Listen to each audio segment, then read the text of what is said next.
नमस्कार, मैं अशोक कुमार पांडे और स्वागत है आपका टीसीएच पर।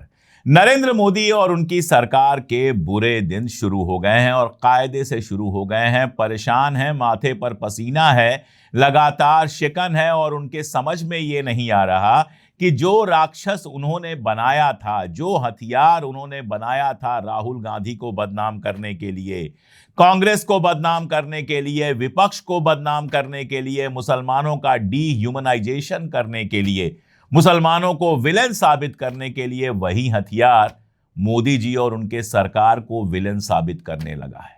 जिस हथियार से दूसरों का गला काटते थे, वो हथियार अब इनके गले पर निशान बनाने लगा है। मुद्दे पर आऊं उसके पहले आपको एक किस्सा सुनाता हूं। बांकीपुर में चुनाव हुआ और मैं बांकीपुर और दतिया की हार को भाजपा की इतनी बड़ी हार नहीं मान रहा हूं कि सरकार पलट जाएगी। बहुत ज्यादा फर्क इससे नहीं पड़ेगा, बात मैं दूसरी कर रहा हूं। बांकीपुर इलेक्शन में एक मुद्दा यह चला कि रविशंकर प्रसाद ने कह दिया कि कुत्ता बिल्ली को भी हम खड़ा कर देंगे तो भारतीय जनता पार्टी चुनाव जीत जाएगी। ये चलाया गया, लेकिन ये सच नहीं था। रविशंकर प्रसाद का जो पूरा वीडियो था उसमें वो ऐसा नहीं कह रहे थे, बल्कि इसके उलट कह रहे थे कि लोग कहते हैं कुत्ता बिल्ली को भी भाजपा खड़ा कर देगी, लेकिन हमारा हर कार्यकर्ता हमारे लिए सम्माननीय है, वगैरह वगैरह। ठीक है, सब बयान ठीक ठाक था, बयान में कोई समस्या नहीं थी। लेकिन हुआ यह कि 10 सेकंड का क्लिप काटकर उसको वायरल करा दिया गया और पूरे बांकीपुर में और देश में मैसेज चला गया कि रविशंकर प्रसाद ने यह कहा है कि कुत्ता बिल्ली को भी चुनाव लड़ाएंगे तो कुत्ता बिल्ली चुनाव जीत जाएगा।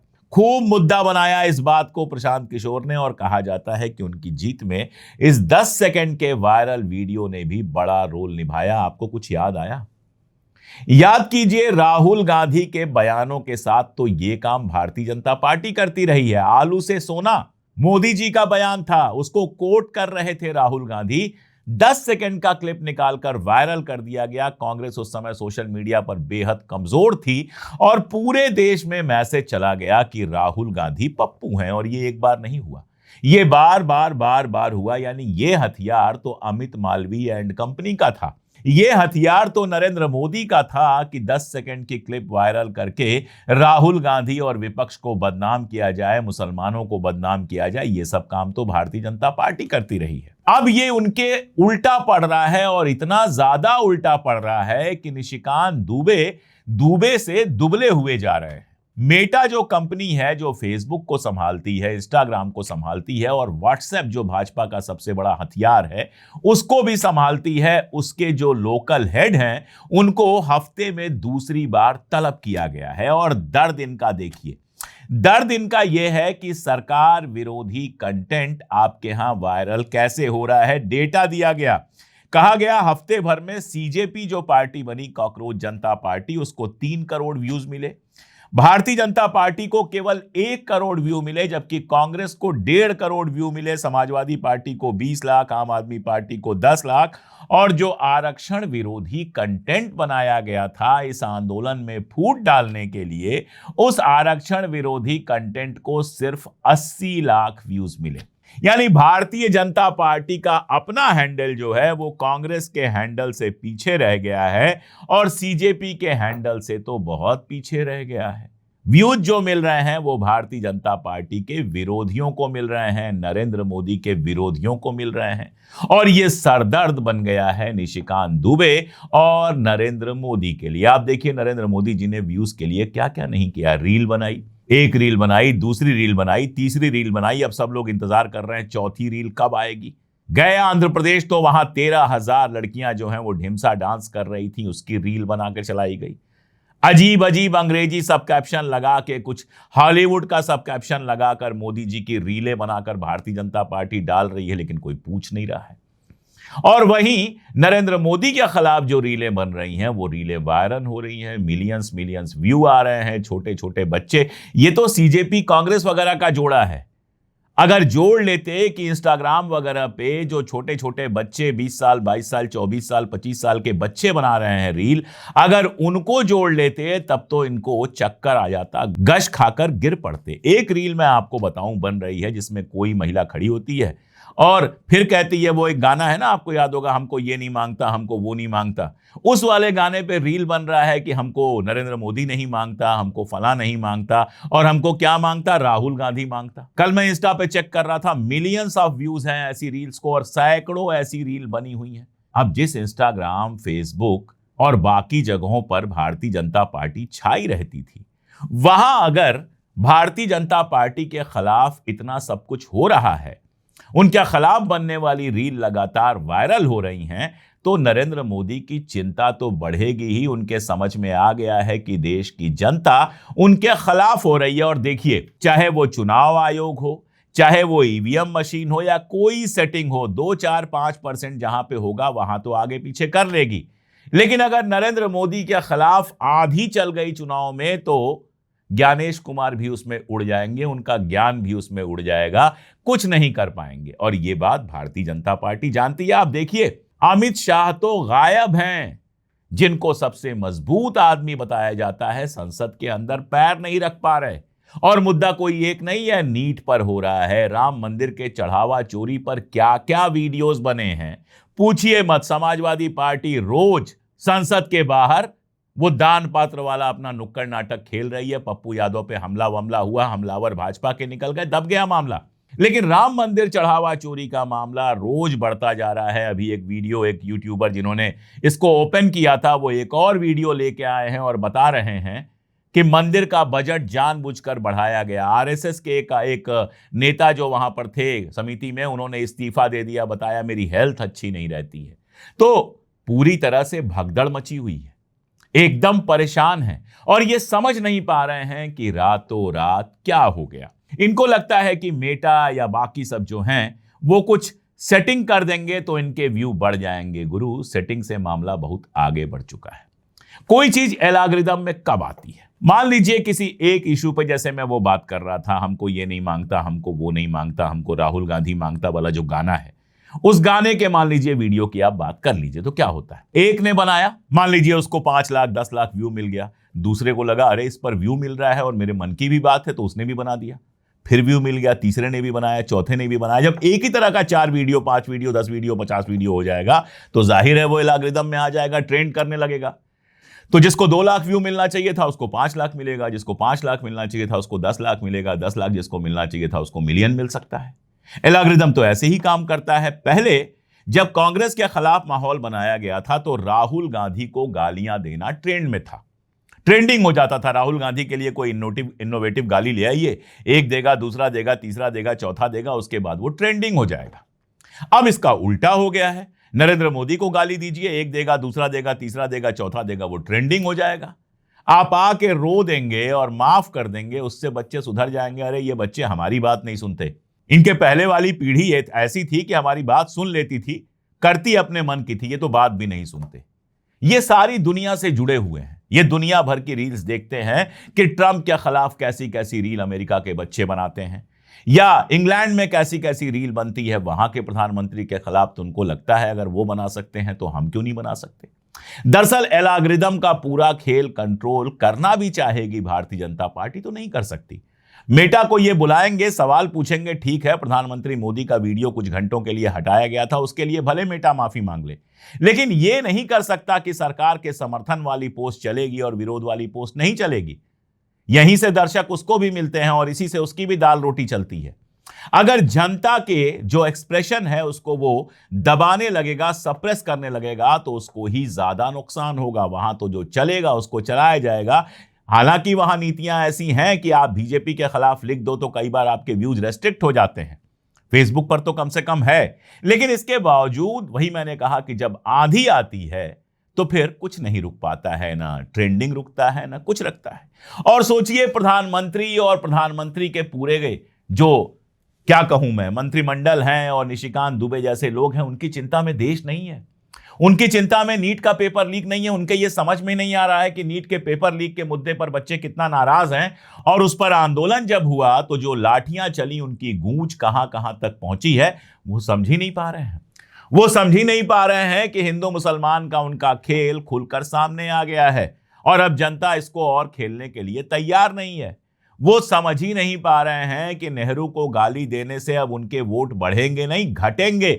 वो समझ ही नहीं पा रहे हैं कि राहुल गांधी का वो मजाक उड़ा रहे हैं और Rahul Gandhi national heart throb बन गए हैं, लोगों के दिल में धड़कने लगे हैं। ये बात उनके समझ में आती ही नहीं है। वो समझ ही नहीं पा रहे हैं कि उनका पप्पू नैरेटिव फेल हो गया है। अगर समझ पाते तो अपना काम काज सुधारने की कोशिश करते, अगर समझ पाते तो कार्यवाही करते, अगर समझ पाते तो करप्शन पर रोक लगाने की कोशिश करते। लेकिन देखिए, तानाशाहों की दिक्कत यह होती है कि उनको ऐसा आईना दिया जाता है जो हमेशा यही दिखाता है कि आप सबसे महान हो। वो बचपन में आपने भी कहानी पढ़ी होगी, वो एक राजकुमारी शीशे से रोज पूछती है कि दुनिया में सबसे सुंदर कौन है, और शीशा उससे कहता है कि हुजूर आला, आप हैं दुनिया में सबसे सुंदर। तो बस इसी टाइप का शीशा जो है वो नरेंद्र मोदी और उनके लोगों के घर में लगा हुआ है। चारों तरफ चमचे हैं। कोई ये तो बताने वाला है नहीं कि मोदी जी यूथ आपसे नाराज है। सब लोग कहेंगे, अरे मोदी जी आपका वीडियो वायरल हो गया, यूथ दीवाना हो गया है आपके पीछे, कांग्रेस का सारा सिस्टम खराब हो गया है, सीजेपी खत्म हो गई है, आंदोलन खत्म हो गया है, लोगों का गुस्सा खत्म हो गया, आप तो मोदी जी वाह वाह वाह हो रहे हैं। यही बोलते होंगे जो उनके आसपास हैं, क्योंकि चमचे हैं। किसी की हिम्मत यह नहीं है कि कहे मोदी जी आपकी चमक अब फीकी पड़ रही है। ये जो टेढ़े मेढ़े हॉलीवुड स्टाइल वीडियो बनवा रहे हैं उसका मजाक उड़ रहा है, और जो खुद आकर रील बना रहे हैं उसका और ज्यादा मजाक उड़ रहा है। ये जेनजी है, और जेनजी और जेन अल्फा आपको भगवान नहीं समझती। भगवान समझने वाले आपको बूढ़े हो गए 11 साल में, और वो भी थक गए हैं आपको भगवान समझ समझ के। उनके बच्चों को नौकरी नहीं मिल रही, उनके घर के सामने रोड नहीं बन रही, उनके घरों पर बुलडोजर का डर है। हिंदू मुसलमान सुन सुन के थक गए हैं सब लोग। अब कोई हिंदू मुसलमान पर उतना ध्यान नहीं दे रहा जितना 11 साल पहले ध्यान दे रहा था, बल्कि लोग सवाल पूछ रहे हैं कि भैया 70 साल कांग्रेस रही, उसके पहले 150 साल अंग्रेज रहे, उसके पहले 400-500 साल मुसलमानों का शासक रहा, हिंदू कभी खतरे में नहीं आया। तो ये आपके हिंदू राष्ट्र वाले शासन के आने के बाद हिंदू खतरे में कैसे आ गया? आप लोग ये सवाल पूछ रहे हैं। जाइए उन रील्स को जरा गौर से देखिए। तो रील्स की चिंता है इनको, व्यूज की चिंता है। ये नहीं सोच पा रहे हैं कि जनता के बीच इनकी इमेज खत्म होती जा रही है। आप देखिए, राहुल गांधी ने छात्रों की गूंज का कल फिर कार्यक्रम किया, और आगे भी लगातार वो कार्यक्रम करने वाले हैं। एक नारा लगाया, ये नारा आया है कांग्रेस का, और मैं कहूंगा 11 साल में इससे बढ़िया नारा कांग्रेस ने नहीं गढ़ा था। नारा जरा सुन लीजिए। नारा है, जॉब नहीं मिलेगा तो सिंहासन हिलेगा।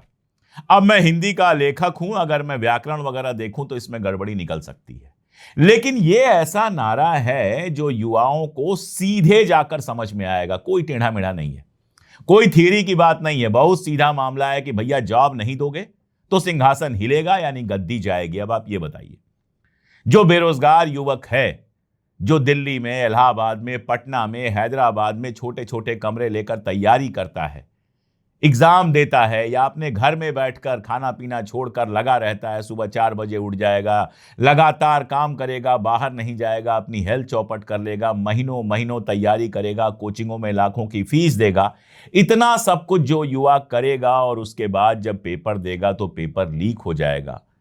उसके बाद जब पेपर देने जाएगा तो पता चलेगा पेपर कैंसिल हो गया है।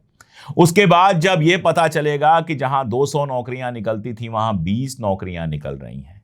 जब यह होगा कि प्राइवेट सेक्टर में अभी एक टीवी चैनल पर एक दिन में 200 के आसपास पत्रकारों को बाहर निकाल दिया। हमारे एक परिचित हैं, बड़ी मल्टीनेशनल में हैं, कह रहे हैं एआई के चलते रोज छटनी वहां पर हो रही है, रोज इंजीनियर्स को हटाया जा रहा है। जो इंजीनियर्स 2-2 ढाई-ढाई लाख की सैलरी पर काम करते थे उनको हटाया जा रहा है, ओडिंग कोडिंग से सारा काम हो रहा है। तो जब ये सब झेलेगा और उसके बाद उसके कान में ये नारा पड़ेगा कि जॉब नहीं मिलेगा तो सिंहासन हिलेगा, तो उसको जस्टिफाइड लगेगा कि नहीं? आप भी बताइए, आप में से भी बहुत सारे ऐसे लोग होंगे जिनके बच्चे बेरोजगार होंगे या जो खुद बेरोजगार होंगे।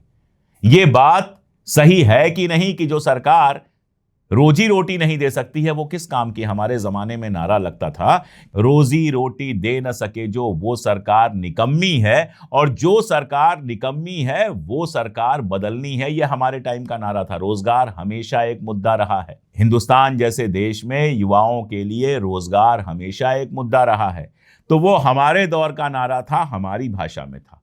और ये जेनजी की भाषा में नारा है कि जॉब नहीं मिलेगा तो सिंहासन हिलेगा। कोई भी बच्चा इंग्लिश मीडियम का, हिंदी मीडियम का, 1 सेकंड में जोड़ लेगा इस नारे से। और इसीलिए कोटा में जबरदस्त भीड़ हुई। सारी कोशिशें की गई कि भीड़ ना हो। आपको याद है उत्तराखंड में, देहरादून में जब हुआ था तो उनके बगल में नाच गाने का प्रोग्राम रख दिया गया था, उनकी जगह बदल दी गई थी। उसके बावजूद जबरदस्त भीड़ आई थी। और अब प्रयागराज यानी कि इलाहाबाद पहुंच रही है ये यात्रा, जिसको कहा जा रहा है छात्रों की गूंज। इलाहाबाद का महत्व आप जानते हैं, पूरब का ऑक्सफोर्ड कहा जाता था एक जमाने में इलाहाबाद विश्वविद्यालय। और इसके अलावा यूपी पीसीएस से लेके और क्लरिकल एग्जाम तक की तैयारी करने वालों को आप इलाहाबाद में कहीं भी देख सकते हैं। पूरे पूरे मोहल्ले हैं जहां केवल तैयारी करने वाले बच्चे रहते हैं। सुबह दाल कुकर में चढ़ाते हैं, भात चढ़ाते हैं, दाल में आलू डाल देते हैं, चोखा दाल भात खाकर पूरे पूरे दिन तैयारी करते हैं। बहुत आम घरों के बच्चे हैं जो महीने का बमुश्किल 10-15 हजार दे पाते हैं कि बेटा इसी में काम चलाओ। और बच्चे काम चलाते हैं इस सपने के चलते कि एक दिन इस मेहनत का परिणाम मिलेगा, हम यूपी पीसीएस हो जाएंगे, हम फला हो जाएंगे, ढिमका हो जाएंगे, और कुछ हो भी जाते हैं। लेकिन जिस तरह से बेरोजगारी बढ़ी है, जिस तरह से गवर्नमेंट की जो नौकरियां हैं, सरकारी नौकरियां हैं, उसमें छटनी हुई है, और जिस तरह से पेपर लीक की घटना महामारी की तरह देश में फैल गई है, इन युवाओं के अंदर निश्चित तौर पर एक निराशा है। इसीलिए इलाहाबाद को चुना गया है। कंपटीशन की भूमि जो इलाहाबाद है उसको चुना गया है। प्रयागराज आजकल कहा जाता है, प्रयागराज को चुना गया है। और उसके बाद वो आएंगे दिल्ली। और दिल्ली में आप जानते हैं कि यूपीएससी से लेकर तमाम चीजों की तैयारी करने वाले पूरे देश के बच्चे रहते हैं। दिल्ली के बच्चे तो हैं ही, दिल्ली के युवा तो हैं ही। इसके अलावा देश भर से युवा यहाँ पर आते हैं जिनकी स्थिति थोड़ी ठीक ठाक होती है। उनके माँ बाप भेज देते हैं कि यहाँ कोचिंगों में एडमिशन लेके तैयारी करो और अपनी जिंदगी बनाओ। उन सब तक ये मामला पहुंचेगा। देखिए, भारत एक बहुत युवा देश है। युवाओं की आबादी यहाँ पर बहुत ज्यादा है और अगले चुनाव में ये युवा बहुत बड़ी भूमिका निभाने वाले हैं। मेटा या इंस्टा या फेसबुक का गला दबाकर इन बच्चों की आवाज को आप नहीं रोक पाएंगे। 1 लाख वीडियो एक इशू पे बन रहे हैं इंस्टाग्राम पे, किसको किसको गिरफ्तार करेंगे आप? कर दीजिए इंस्टा को बैन, फिर देखिए क्या होता है। देखिए क्या होता है, किस तरह का रिएक्शन होता है। बैन आप कर नहीं पाएंगे। जितना दबाने की कोशिश करेंगे गुस्सा उतना और बढ़ेगा। विनाश काले विपरीत बुद्धि, जब विनाश का समय आता है तो बुद्धि विपरीत हो जाती है। तो ये विनाश काल बहुत साफ दिखाई दे रहा है नरेंद्र मोदी सरकार का। चाहे 20 अगस्त को बच्चों के ऊपर लाठीचार्ज कराना हो, या फिर लिमय टाइप का कोई नाम है जो आरएसएस का कोई नेता वेता है, उसका ये कहना कि बच्चे जो हैं ये आए हुए थे, जो ये बच्चे देश विरोधी हैं, या बिधुड़ी का कहना कि ये पंचर लगाने वालों के बच्चे हैं, या कंगना रानावत का कहना कि ये गटर वाली पीढ़ी है, गटर छाप पीढ़ी है, या भाजपा के जो सैकड़ों हैंडल लगातार इन बच्चों को गालियां दे रहे हैं, इन बच्चों के घरों पे जाके हड़का रहे हैं, ये सब मोदी जी के लिए नुकसानदायक होने जा रहा है। ये सब मोदी जी के वोट घटा रहा है। मोदी जी किसी और दुनिया में हैं, इनके आसपास के जो चेले चमचे हैं वो किसी और दुनिया में हैं, लेकिन वो समझ नहीं पा रहे हैं कि भारत बदल रहा है। असल में न्यू इंडिया बन रहा है और ये न्यू इंडिया तैयार हो गया है मोदी जी के पांव के नीचे से जमीन खींचने के लिए। कांवड़ियों पे फूल बरसा के या रील बना के इस सैलाब को रोकना नरेंद्र मोदी के लिए इम्पॉसिबल है। इसको रोकने के लिए जो करने की जरूरत है वो कर ही नहीं सकते, क्योंकि भला तो वो सिर्फ 2 ही लोगों का करना जानते हैं। आप जानते हैं वो 2 लोग कौन हैं? कमेंट में बताइएगा और ये भी बताइएगा कि जो मैं कह रहा हूं वो आपको सही लग रहा है या नहीं। आज के लिए इतना ही, बहुत शुक्रिया।